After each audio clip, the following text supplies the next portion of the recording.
تمام سامعین و ناظرین کا خیر مقدم ہے اردو قواعد کی دنیا میں۔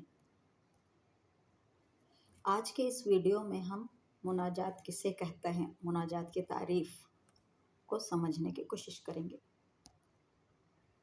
مناجات بھی ایک قسم کی دعا ہے، مگر مناجات میں بندہ اللہ تعالیٰ کے سامنے پہلے اس کی بڑائی، بزرگی بیان کرتا ہے اور اپنے گناہوں کی معافی مانگتا ہے اور پھر اپنی ضرورت کو پیش کرتا ہے۔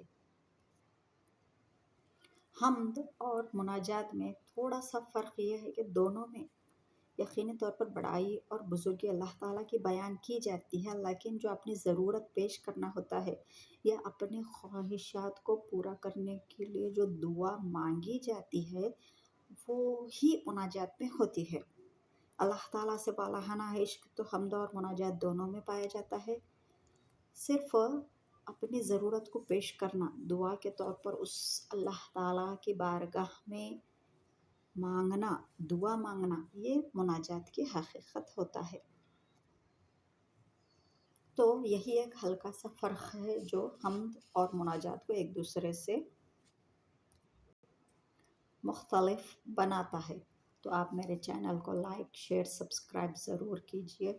انشاءاللہ تعالیٰ اگلے ویڈیو میں پھر سے حاضر ہوں گے۔ ٹل دین، خدا حافظ۔